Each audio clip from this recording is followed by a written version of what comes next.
Au moment où le monde entier se mobilise pour voler au secours de la RDC dans la riposte financière contre la maladie à virus Ebola, que doit faire le gouvernement d'Ilunga Ilukamba pour accroître les recettes publiques et prendre en charge les nombreuses attentes de la population congolaise?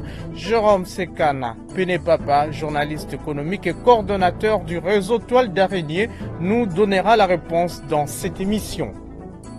Afin d'outiller davantage les agents du fisc sur leur travail de mobilisation des recettes fiscales, 40 agents de la DGI sont rentrés sur le banc de l'école pour renforcer leur capacité sur la fiscalité du développement grâce à l'appui du COREF à travers le projet de renforcement de la redevabilité et de la gestion des finances publiques Profit Congo.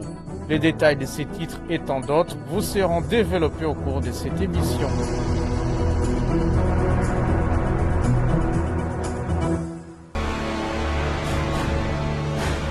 Agence Galaxy Media, la passion de développer la RDC.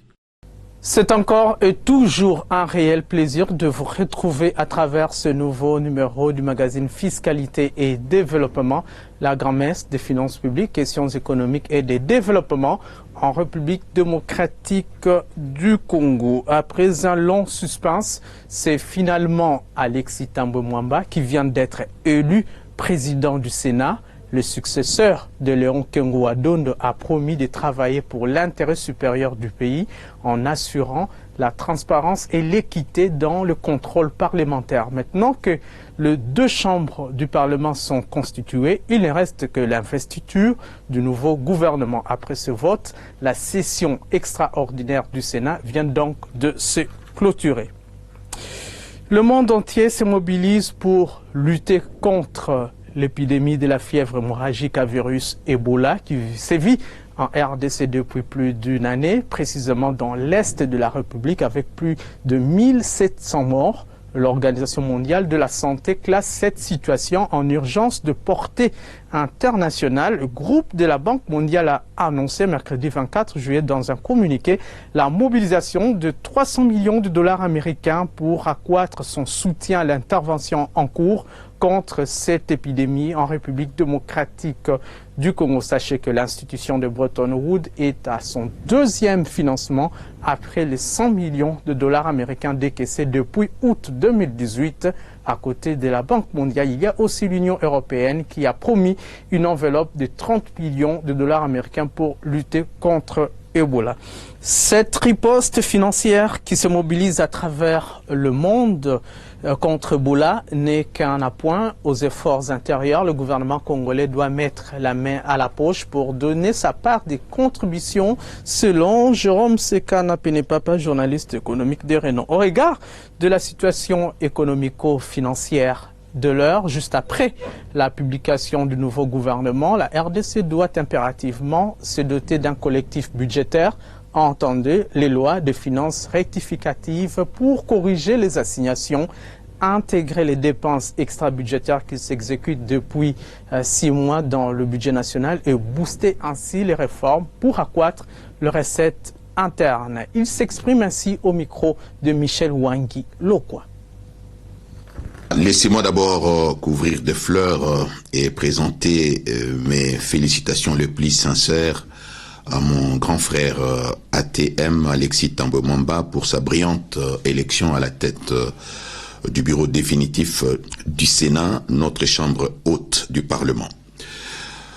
Aussitôt que le gouvernement sera mis sur pied, il faut qu'il travaille d'arrache-pied pour doter le pays d'un collectif budgétaire. Et les raisons sont multiples.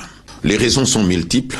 Pourquoi? Parce que il faut d'abord corriger les assignations budgétaires contenues dans le budget voté en 2018, les revoir à la hausse au niveau de toutes les régies financières, et ce qui ne sera pas une chose facile, d'autant plus que l'augmentation a été très sensible, et on doit le faire. Pourquoi? Parce que il faut corriger un certain nombre de choses, notamment les dépenses extra-budgétaires qui ont été exécutés depuis janvier jusqu'à maintenant, qui n'étaient pas prévus dans les budgets. Et pour y parvenir, il faut nécessairement booster les réformes très importantes qui vont permettre à la capacité contributive dont dispose notre pays, qui est très importante, de pouvoir être touchée. La République démocratique du Congo, notre pays, a une très grande capacité contributive qui peut produire au bas mot entre 20 et 30 milliards de dollars américains l'an. Il suffit d'une forte volonté politique pour éradiquer les antivaleurs, principalement l'impunité, pour que ces défis soient relevés. Nous avons 177 000 contribuables personnes physiques et morales confondues seulement, pour une population de 85 millions.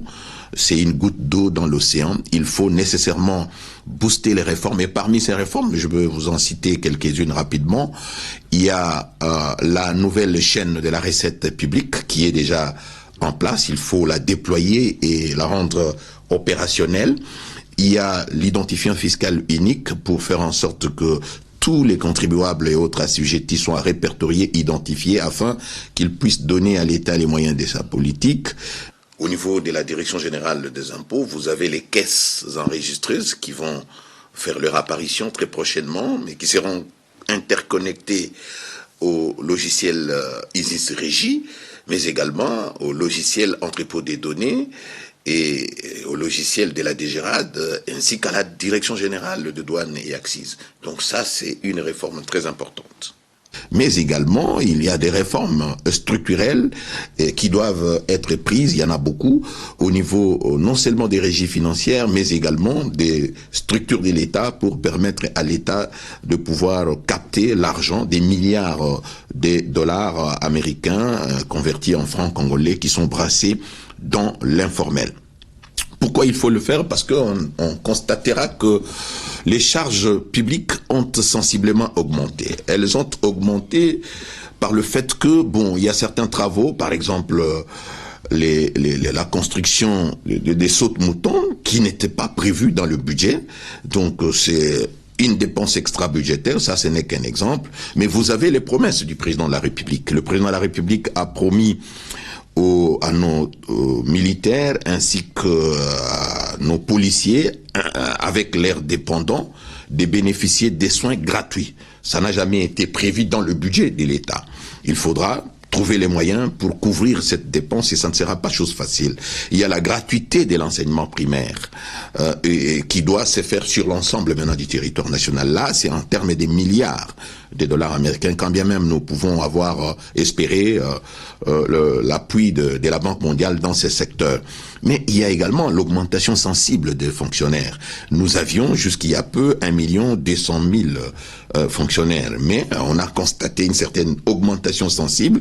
On approche les 2 millions de fonctionnaires qu'il faut non seulement mécaniser, mais payer. C'est-à-dire ceux qui ont obtenu des numéros matricules doivent nécessairement maintenant toucher l'argent. Et tout ça, ce n'était pas prévu. Il faut nécessairement qu'on mette la main à la poche. Mais il y a aussi des tensions sociales. Nous constatons que la grève couvre un peu partout, comme d'habitude. Donc nous devons prendre des précautions. Au niveau des institutions universitaires, déjà vous avez l'UNIKIN, l'UPEN qui ont déposé les professeurs ont déposé des préavis des grèves, mais il y a des enseignants, c'est devenu une habitude. En septembre, il faudra s'attendre à des mouvements, des tensions, des enseignants, et tout comme des médecins qui vont demander qu'on puisse améliorer leurs conditions socio-professionnelles, et là, il faut encore débourser de l'argent. Et il y a aussi le fonctionnement, le gouvernement qui sera mis sur pied, 65 membres, c'est trop, c'est budgétivore, c'est un gouvernement éléphantesque. On ne peut pas se permettre un tel luxe dans un pays en déficit budgétaire. Alors que nous avons déjà le Parlement qui est bicaméral, qui est extrêmement budgétivore, la présidence de la République qui est extrêmement budgétivore, parce que les prévisions budgétaires pour l'exercice 2019 au niveau de la présidence de la République sont déjà épuisées, alors que nous sommes encore fin juillet 2019. Donc, il y a un travail à faire. Il faut vraiment corriger cela. Il faudra donc trouver d'autres moyens, il faudra trouver d'autres ressources pour renforcer, et c'est ça, toutes ces informations-là, toutes ces difficultés, tout ce que je viens de dire là, doit faire que nous puissions obligatoirement retoucher le budget. Le collectif budgétaire ici, c'est tout simplement revoir les lois des finances publiques qu'il faut modifier pour essayer de changer l'architecture de ce budget-là. Pour la simple raison que, bon, si nous continuons avec le budget voté en 2018, non seulement il ne pourra pas prendre en charge toutes les dépenses en vue, mais également nous aurons des problèmes avec le Fonds monétaire international. Et là, nous comprenons pourquoi le Fonds monétaire international hésite ou carrément refuse de nous donner les appuis budgétaires, parce que nous fonctionnons en déséquilibre. Donc, non seulement nous ne respectons pas la chaîne de la dépense, mais également, nous avons beaucoup de dépenses extra-budgétaires qui n'étaient pas prévues, d'où la nécessité de mettre le tout dans un seul budget et voir comment on peut accroître les recettes. Et ici, j'insiste, en ce qui concerne les réformes et surtout augmenter le pouvoir coercitif des administrations fiscales, parafiscales et douanières.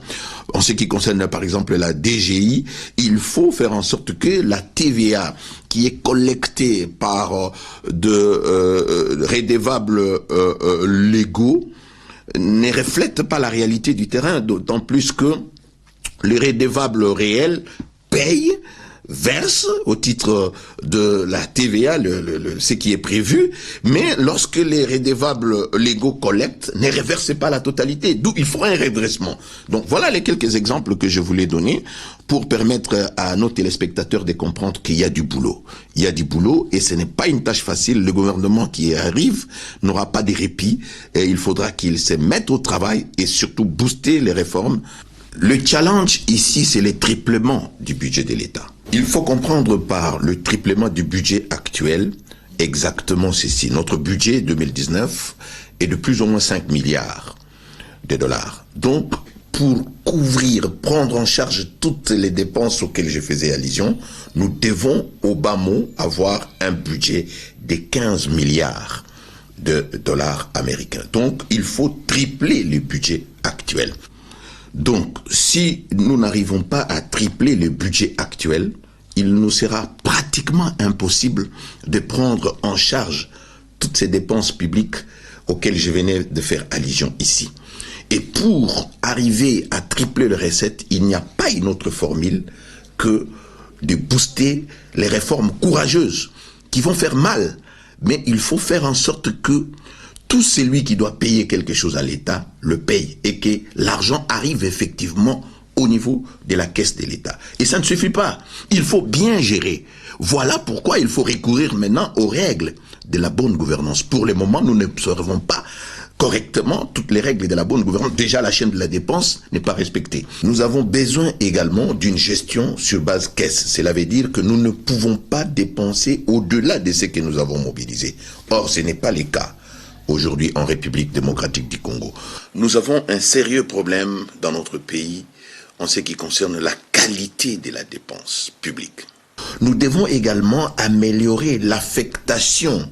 Il faut que nous ayons une affectation judicieuse de nos maigres ressources. Parce que aujourd'hui, ce n'est pas le cas. On affecte des fonds à n'importe quelle dépense qui n'a pas un impact sur le développement de la République démocratique du Congo. Bon, toutes ces faiblesses-là, il faut essayer de les corriger si nous voulons vraiment réussir, relever les défis du développement en République démocratique du Congo. Donc, nous devons nécessairement tripler le budget et il y a des formules pour ça. Nous allons proposer, au cours de notre prochaine émission, quelles sont les réformes, qu'est-ce qu'il faut faire exactement pour permettre à notre budget d'être triplé avec les ressources intérieures, sans compter les apports qui peuvent venir de l'extérieur, parce que tout ce qui vient de l'extérieur doit être considéré comme un appoint et non comme quelque chose d'acquis. Parce que la plupart des fois, les institutions financières internationales promettent mais ne réalisent pas. Le 31 juillet 2019, c'est la ligne rouge à ne pas franchir pour le paiement du premier acompte provisionnel de l'impôt sur les bénéfices et profits. À cet effet, la Direction générale des impôts rappelle aux contribuables relevant de la direction des grandes entreprises, des centres des impôts, ainsi que des sièges modélisés et modernisés des directions provinciales des impôts, que le paiement du premier acompte provisionnel de l'impôt sur les bénéfices et profits exercice fiscal 2020, revenu 2019, doit intervenir au plus tard le mercredi 31 juillet prochain. L'administration fiscale congolaise insiste sur le fait que le défaut ou l'insuffisance de paiement dans le délai légal donnera lieu à l'application d'une amende égale à 50% de la compte non versée. Et puis le comité d'orientation de la réforme des finances publiques, COREF, organise sous le haut patronage du ministère des Finances un séminaire de mise à niveau au profit des 40 agents de la Direction générale des impôts DGI. Cette formation qui porte sur la fiscalité a démarré le 22 juillet dernier au Centre Caritas Congo de Kinshasa pour se clôturer le 11 octobre prochain. Séminaire rendu possible grâce au financement du projet de renforcement de la redevabilité et de la gestion des finances publiques Profit Congo. Les détails dans ce reportage de Priska Sekana Kinzonzi Annie. Bienvenue sur les images de Fanfan Makitu Doma. C'est ici, au Centre Caritas Congo de Kinshasa, que 40 agents de la Direction générale des impôts DGI suivent depuis lundi 22 juillet 2019 un séminaire de mise à niveau portant sur la fiscalité. Ces agents de l'administration fiscale ont 12 semaines pour acquérir de connaissances supplémentaires sur le matière fiscale. Et ce, grâce au financement du projet de renforcement de la redevabilité et de la gestion de finances publiques Profit Congo, coordonné par le COREF. Cette formation est un lancement d'un long processus non académique car il s'agit du premier test de la mise en œuvre du comité pédagogique créé par le directeur général des impôts et de l'innovation dans la pratique de formation assurée par le formateur interne de la DGI qui viennent d'être certifiés par l'Institut Forum de La Rochelle en France après une rigoureuse sélection. Pour matérialiser sa vision, les patrons des impôts, José Célé Alagouli, centre son ambition autour de la valorisation de ressources humaines. L'ambition, c'est quoi? L'ambition, c'est mettre à niveau l'ensemble du personnel de la Direction générale des impôts pour délivrer un service de qualité aux usagers qui sont les contribuables, de manière à nous permettre en tant que Direction générale des impôts de mobiliser le maximum des ressources dont le budget de l'État a besoin pour financer le programme de développement de ce pays. La formation concerne l'ensemble du personnel de la Direction générale des impôts, ceux qui sont déjà opérationnels depuis un certain nombre d'années. Mais j'ai également fait allusion aux nouvelles recrues. En fait, il s'agit des jeunes qui sont sortis de l'École nationale d'administration.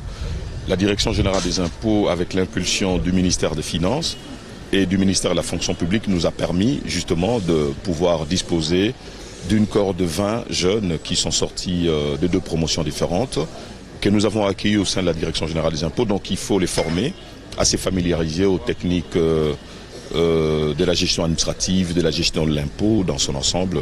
Et c'est pour ce faire que nous avons eu l'accompagnement du COREF qui gère le financement de la Banque africaine de développement et la Banque mondiale pour nous permettre de disposer de ces fonds de manière à louer les salles, préparer les matériels pédagogiques pour former dans les bonnes conditions toutes ces personnes. L'inertie technique est nocif dans la vie d'une administration. C'est ce qu'ont démontré plusieurs études d'évaluation de performance de cette dernière. C'est dans cette optique que Godefroy Misenga, coordonnateur du comité d'orientation de la réforme de finances publiques COREF, a rappelé aux participants que le faible niveau de recouvrement relève des faibles capacités administratives, mais également on ne pourra jamais se rapprocher du potentiel fiscal du pays lorsqu'au sein de l'administration congolaise on n'a pas d'homme qu'il faut à la place qu'il faut. Lorsque on est admis ou engagé comme agent, comme cadre, en arrivant dans la fonction publique, on retrouve 2 voies. Et sur les 2 voies, il est écrit sur une pancarte la vie, le chemin du fonctionnaire. À gauche, à droite, on écrit le chemin du professionnel. Malheureusement, dans la plupart des cas, on observe, une fois qu'on est admis dans une fonction publique, les gens préfèrent choisir le chemin du fonctionnaire. en laissant le chemin du professionnel. Et quand on choisit le chemin du fonctionnaire, on vient au travail, on fait 8 heures au travail, sans qu'on ait fait aucun travail. Mais quand on choisit le chemin du professionnel, au lieu de faire 8 heures au travail, on fait 8 heures de travail. Et c'est que vous devriez comprendre, que le monde professionnel aujourd'hui ne recrute pas en fonction de ce qu'on a été. On ne peut pas recruter en fonction du nombre d'années qu'on a passé dans une administration. On recrute en fonction de ce qu'on sait faire. C'est pour conclure en disant, le diplôme qu'on donne est une présomption de connaissance. C'est pourquoi le diplôme n'est rempli correcto. Le verso est vierge. C'est à vous, les apprenants, de remplir le verso parce que vous connaissez. Il s'y est de noter que le comité pédagogique mis en place pour cette formation devra préparer un plan annuel 2020, voire pluriannuel de formation qu'il va soumettre à la sanction du directeur général des impôts. Et ces plans sera bien établi après que le besoin en formation soit clairement identifié avec le concours de services concernés. C'est depuis plus d'une semaine que les responsables de douane de la République démocratique du Congo et de la République du Congo se sont engagés à mutualiser les efforts en vue de barrer la route à la fraude douanière et à la contrebande sur le fleuve Congo, en comptant bien sûr sur l'organisation des patrouilles mixtes. C'était au terme des travaux de la réunion bipartite d'évaluation de l'accord d'assistance mutuelle administrative entre la Direction générale des douanes et axes de la RDC et la Direction des douanes et droits indirects du Congo-Brazza, tenue ici à Kinshasa du 15 au 17 juillet dernier. Nous revenons sur quelques recommandations formulées à l'issue de cette réunion bipartite. Grand 4. Au titre des produits pétroliers raffinés, la Direction générale des douanes et des droits indirects doit effectuer une mission à Kinshasa afin de maîtriser la chaîne logistique en matière d'importation des produits pétroliers vers Brazzaville. Présenter obligatoirement au service de douane des documents requis lors de la prise en charge des produits pétroliers raffinés SCLOB Brazzaville. 3. Présenter obligatoirement au service de douane des documents requis lors de l'appurement du transit à CEP Congo Kinshasa. 4. Envoyer après chargement de la barge des documents requis revêtus des cachets du service bureau des douanes. 5. Retourner avec déchargement de la barge les documents requis revêtus des cachets du service. Grand 5. Au titre de l'interconnexion, constitution et désignation des équipes de travail. 2. Tenue de la première réunion pour la rédaction du canevas de travail. 3. Mise en œuvre, test et présentation de la plateforme d'échange des données et du tracking des cargaisons suivies de la vulgarisation. 4. Échange d'expérience entre les équipes IT de 2 administrations. 5. Faire participer les experts de la réglementation sur les échanges pour la rédaction d'un protocole d'échange des données. Désormais, le problème socio et administratif des cadres et agents de la Direction générale des recettes administratives, judiciaires, domaniales et des participations des GERAD seront résolus par le comité de suivi permanent. Décision issue des travaux de la commission ad hoc chargée d'examiner tous ces problèmes du personnel de cette régie financière. Une cinquantaine de recommandations est sortie de ces assises organisées en juin dernier dans la commune de Lantélé, parmi lesquelles l'harmonisation de la nomenclature de frais funéraires et l'acquisition d'un logiciel qui va gérer le personnel de cette régie financière en temps réel. Suivez. Recommandation. Faire examiner par la direction de l'administration des services généraux au cas par cas les actes de l'état civil attestation de mariage, composition familiale, la décision de mise en disponibilité obtenue ainsi que l'attestation des services du conjoint. Modalité: soumettre à l'approbation et signature du directeur général les décisions relatives à la recommandation ci-haut citée.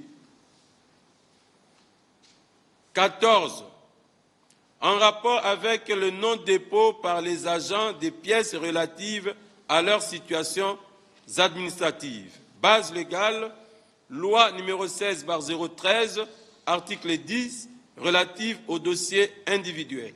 Recommandation: rappeler aux agents l'obligation de déposer toutes les pièces requises pour la constitution de leurs dossiers administratifs auprès de l'administration. Modalité: signature d'une note de service. 15e problème, en rapport avec la mauvaise tenue des dossiers administratifs. Base légale, loi numéro 16/013, article 10, relative aux dossiers individuels. Recommandation: rappeler à la direction de l'administration et des services généraux de veiller à la constitution et à l'actualisation des dossiers individuels des agents. Deuxième recommandation: numériser l'archivage des dossiers administratifs des agents. Modalité: signature d'une note de service relative à la tenue des dossiers administratifs des agents. Deuxième modalité: acquisition d'un logiciel d'archivage électronique et formation des préposés à la tâche. 16e problème, en rapport avec les réclamations autour des frais funéraires, modicité et inégalité. Base légale, loi numéro 16/013, article 58, relative aux frais funéraires.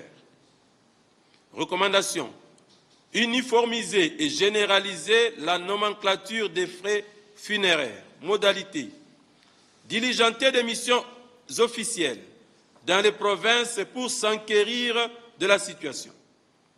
Signature d'une décision fixant la nomenclature et le taux de frais funéraires à octroyer en tenant compte des réalités socio-économiques spécifiques à chaque entité.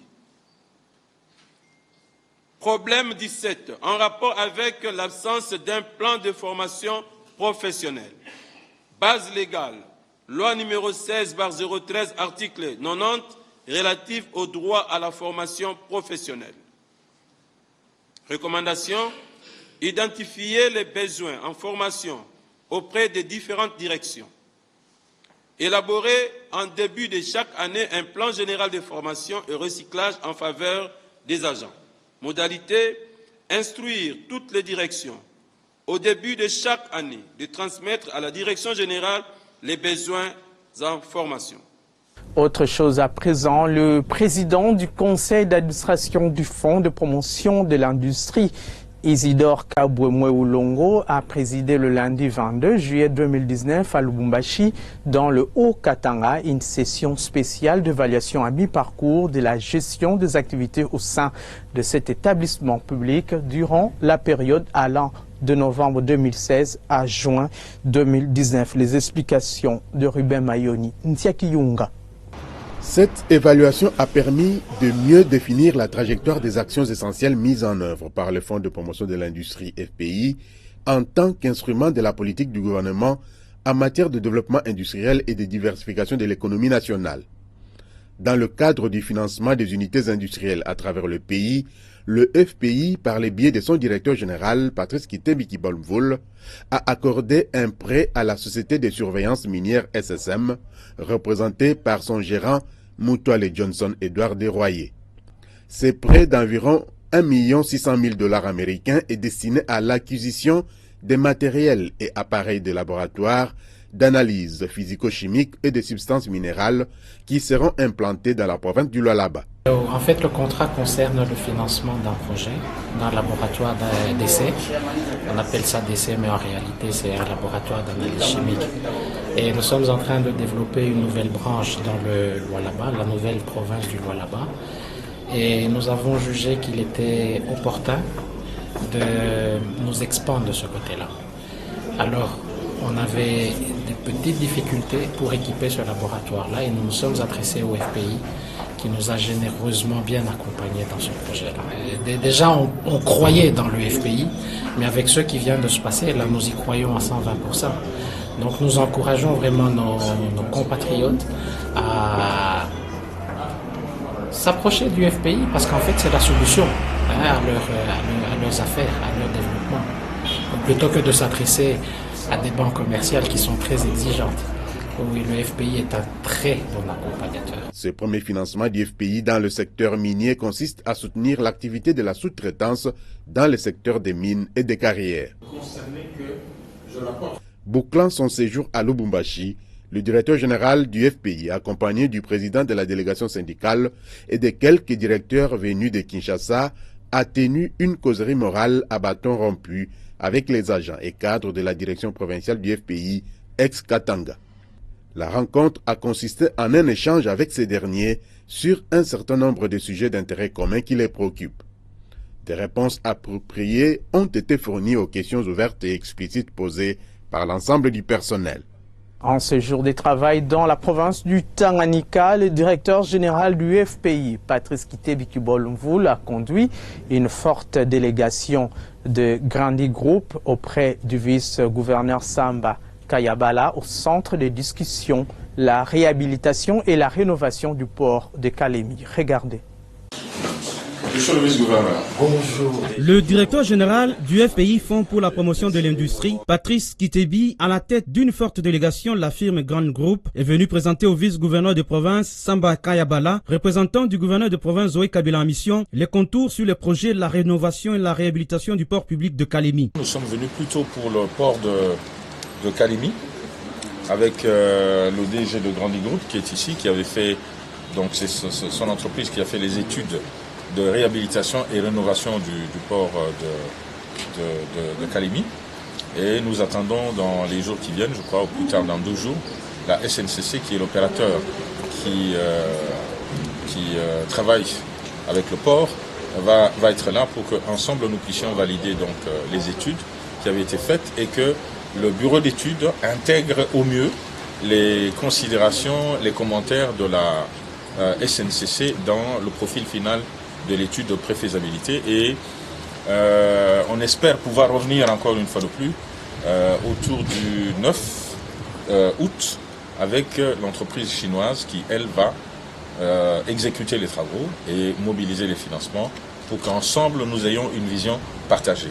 Par la suite, le vice-gouverneur de province et quelques membres du gouvernement provincial ont accompagné cette forte délégation au port public de Kalemi, où les travaux pourraient démarrer incessamment par une firme chinoise. Ces travaux, qui rentrent dans le cadre du programme d'urgence du chef de l'État, Félix Antoine Tshisekedi, vont consister à l'allongement du quai afin de permettre l'accostage de grands navires, à la création d'une zone de transaction commerciale, un terminal minier et à bien d'autres qui vont impacter positivement sur le flux de marchandises à l'import comme à l'export et dont la capacité pourra atteindre au minimum 1 million de tonnes par an. La modernisation du port public de Kalemi va permettre l'intégration nationale en désenclavant 9 provinces de la RDC, dont le Tanganyika, et aussi la création de la connectivité régionale. Si vous êtes industriel exerçant en République démocratique du Congo, rassurez-vous que vous êtes assujetti au paiement de la taxe de promotion de l'industrie locale, TPIL, pour les ventes de vos produits sur le marché local. Dans ce cas, collectez et reversez mensuellement la taxe de promotion de l'industrie locale au taux de 2% du prix du revient industriel. C'est contribuer à la pérennisation du cycle de financement des projets industriels en RD Congo. Tenez, la taxe de promotion de l'industrie locale est une parafiscalité préaffectée au financement des projets industriels. Ceci est un message du Fonds de promotion de l'industrie. FPI, votre partenaire privilégié pour la réussite de vos projets. Le monopole d'hier sur le marché des assurances appartient désormais au passé à la faveur de la libéralisation de ce secteur en RDC. L'autorité de régulation et de contrôle des assurances ARCA est non seulement le régulateur mais aussi l'animateur d'un secteur à haut potentiel pour un marché d'assurance dynamique, inclusif, équitable et conforme aux standards internationaux.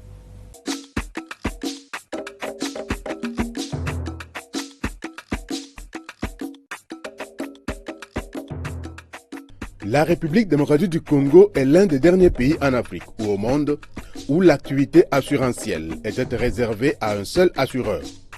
Pour ne pas en rester là, le gouvernement congolais a décidé de mettre fin à ce monopole, grâce à la libéralisation du secteur par la promulgation de la loi numéro 15/005 du 17 mars 2015 portant Code des assurances et en exécution de l'article 395 de la même loi instituant un établissement public à caractère technique doté de la personnalité juridique si dénommée Autorité de régulation et de contrôle des assurances, en abrégé ARCA. Un rêve d'hier, la libéralisation du secteur des assurances est aujourd'hui une réalité en RDC. Libéralisé, le marché est devenu concurrentiel et l'autorité de régulation et de contrôle des assurances ARCA en est l'animateur. En tant qu'une des réformes stratégiques du secteur financier du pays, la libéralisation du marché des assurances a comblé une lacune de ce même secteur, appelé à jouer le rôle d'intermédiation financière pourvoyeuse des ressources de financement à long terme, retrouvant ainsi son dynamisme comme sous d'autres cieux.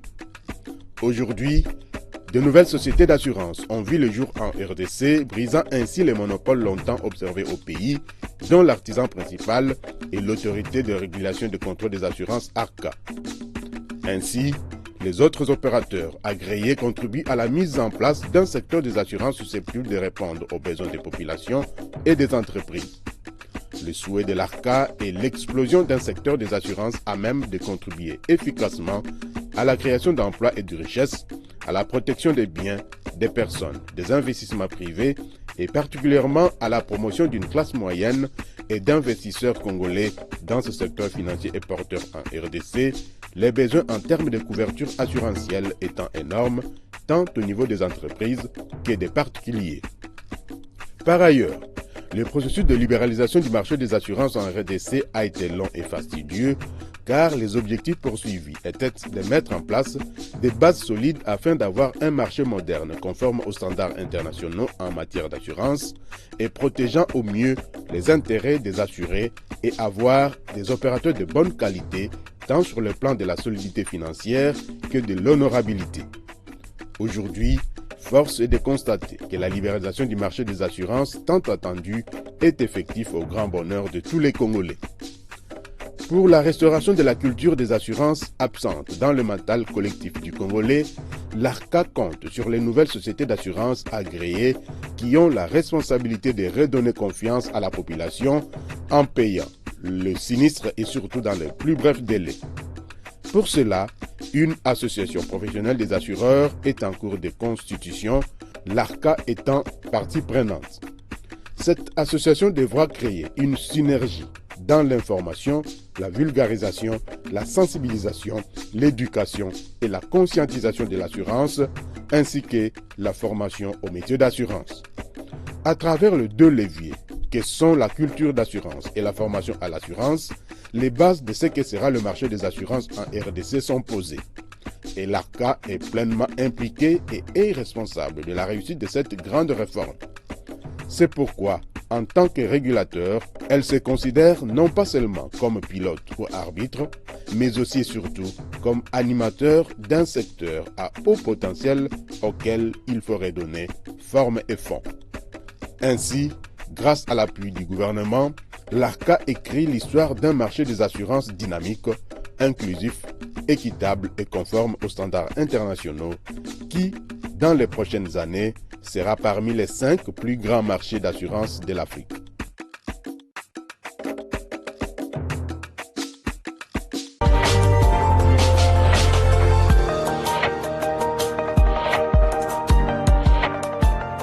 En dehors de nos frontières, retenez que la Banque africaine de développement BAD va décaisser 300 millions de dollars américains pour financer le commerce et le développement économique au sein du marché commun de l'Afrique orientale et australe COMESA, a indiqué un communiqué de la banque publié par l'agence Ecofin. Grâce à ce nouveau financement, la BAD espère également faciliter la mise en place d'infrastructures axées sur l'exportation, améliorant ainsi le commerce régional dans la région du COMESA avec la mise en œuvre de la zone économique de libre-échange continentale africaine.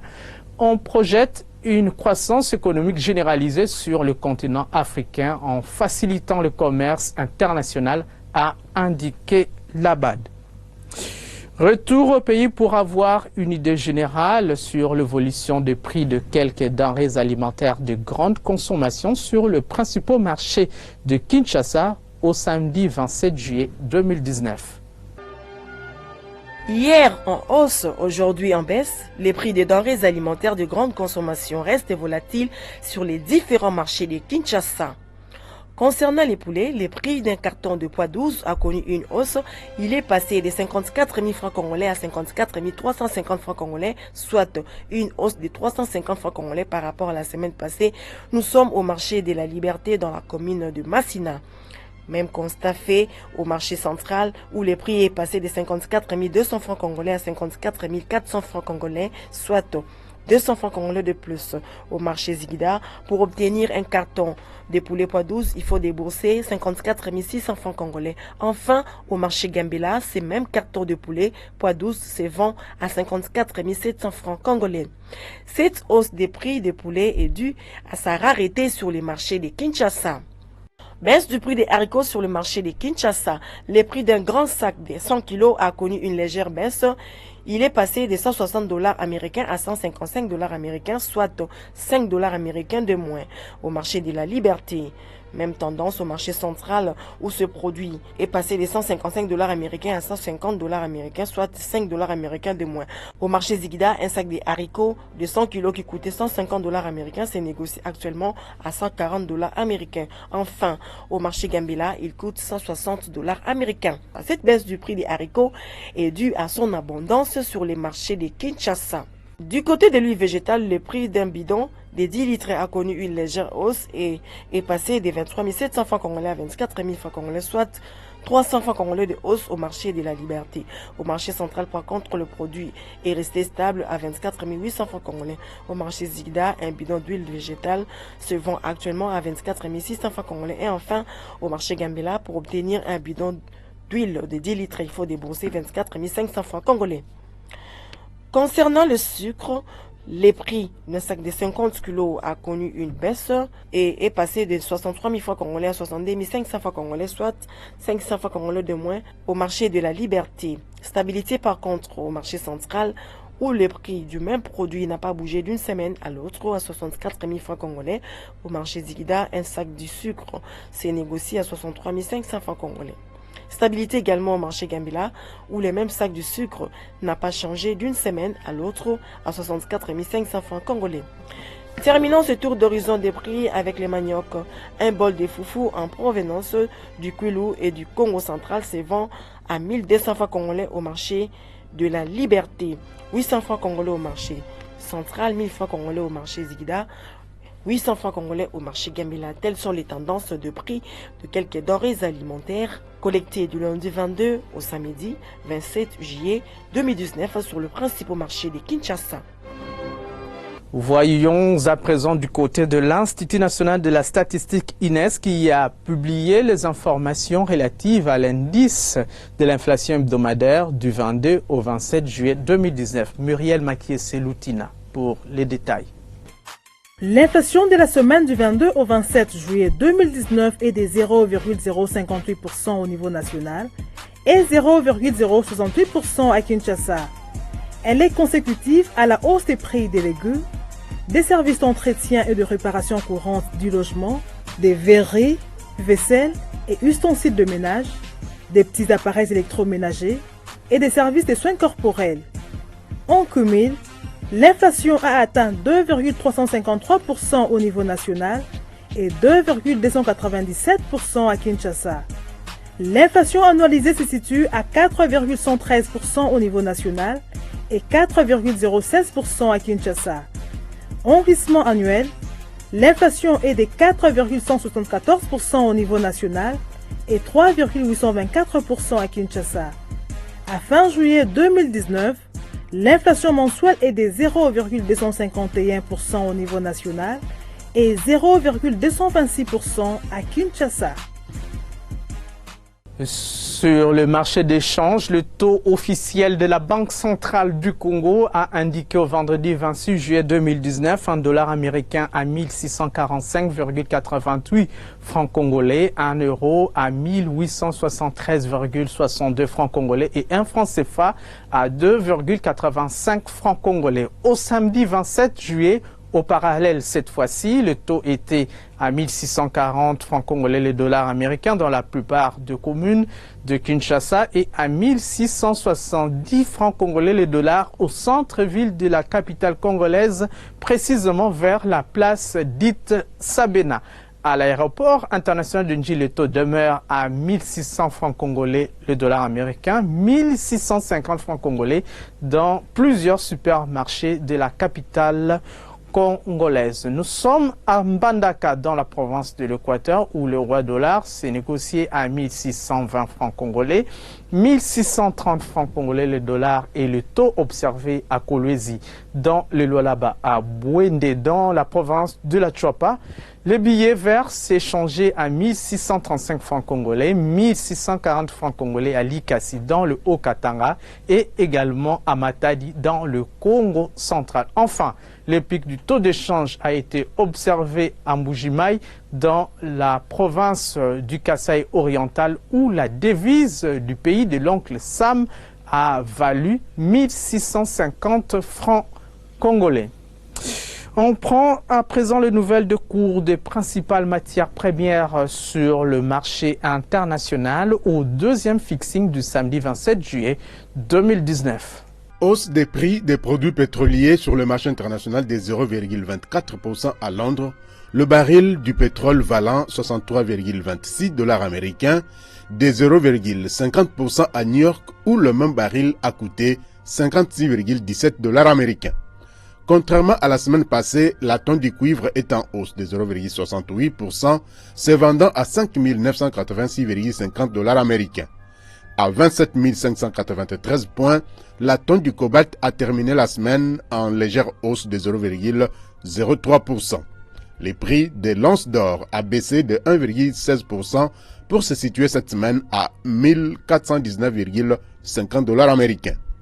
Sur les marchés des produits agricoles, la tonne du maïs est en baisse de 2,24%, se négociant à 415 $ américains. Celle du riz est à 12,20 $ américains, soit une hausse de 1,33%. Le prix de la tonne du blé est en chute de 0,35%, se vendant à 496 $ américains. Et puis à 100 $ américains, la tonne du café est en baisse de 1,24%. Celle du cacao s'est vendue à 2389 $ américains, perdant 3% de sa valeur. Et enfin, la tonne du coton a bouclé la semaine en hausse de 0,55%, se vendant à 64 $ américains. Terminons cette émission en jetant un regard sur les différents titres parus au cours de cette semaine qui vient de s'achever dans une sélection et commentaires de Patience Vumili Yabokole Tamboué. Bienvenue à cette revue de presse économique et questions de développement qui s'ouvre avec le maximum. Dans sa page économique, le confrère informe de la hausse des cours des matières premières sur les marchés internationaux pour la période du 22 au 27 juillet 2019. La tonne du cuivre est passée de 5 868 $ à 5 938,10 $. D'autres produits miniers comme l'argent et les zincs observent également une hausse, tandis que le cobalt et le tantal connaissent une baisse de prix. Dans un autre registre, le maximum affiche à sa une Ebola du Rififi au sommet de la riposte, Oli Ilunga jette l'éponge. Le phare qualifie cette démission des fuites en avant et informe que le Fonds mondial veut voir clair dans la gestion d'Oli Ilunga et se plaint de manque de transparence dans la gestion des fonds alloués de plus de 80 millions de $ américains. La manchette relaye la même information et indique que la société civile exige un audit de la gestion du ministre démissionnaire. Entre-temps, les libres débats parlent de 300 millions de $ américains de la Banque mondiale et de 38 millions des États-Unis pour la riposte d'Ebola. Bouclons cette revue des presses avec l'Avenir qui table sur la campagne sur l'élimination de l'exploitation et les pires formes de travail des enfants et informe que la première dame, Denise Nyakeru Tshisekedi, condamne les pires formes de travail des enfants et a pris l'engagement de soutenir cette campagne. C'est tout pour cette revue des presses hebdomadaire. Merci de nous avoir suivis à partir de Bruxelles, en Belgique et partout ailleurs, et bonne suite de programmes sur cette chaîne.